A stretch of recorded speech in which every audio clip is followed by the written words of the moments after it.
It's a high fantasy genre. The themes are good versus evil, sacrifice, courage, innocence, and so on. The movie takes place in Spain during the Spanish Civil War, right before World War II. There is a secondary world. We meet different kinds of magical creatures throughout the movie, like the faun, fairies, the big frog, and the monster, better known as the Pale Man.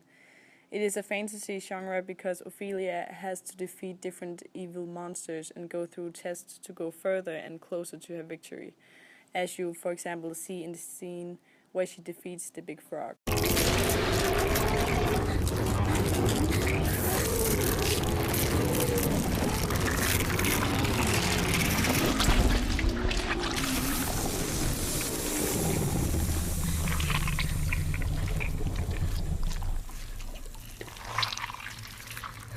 Then we have Ophelia. She's the hero. She represents innocence and pure.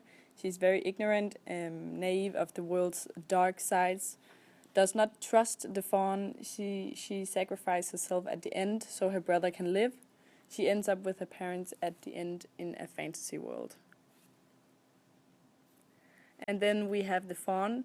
Throughout the movie, the faun is evil, and Ophelia has her doubts when it comes to the faun.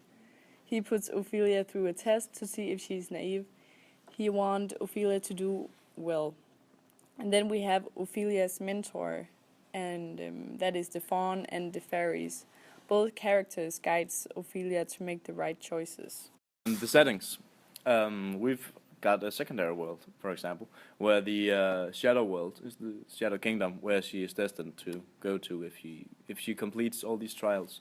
And the parallel world is, for example, when she uses the magical chalk to open a door to the Pale Man to obtain the knife. That's a parallel world because it coexists within the real world. And also the world overlap is, for example, in the fairy tales, she reads about the fairies and the faun, so they have obviously been around for a long time. The chalk, it's capable of making doors. It's a magical item. The knife, it needs the blood of an innocent in order to open the portal to the shadow world. And then we have the mandrake root. That needs blood and milk to take away the sickness. And that's kind of the whole trinity. 3 items. That's the rebels, the free people, are living in the shadows in order to survive and not be killed by the soldiers, the captains and such. And this is good versus evil, because it's the captain versus the rebels, Ophelia versus the captain, and the tasks ahead of her.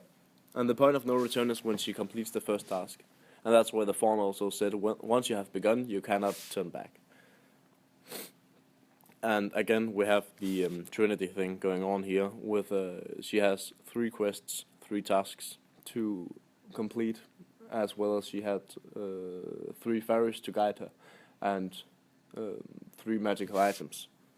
And it's high fantasy, actually, because it's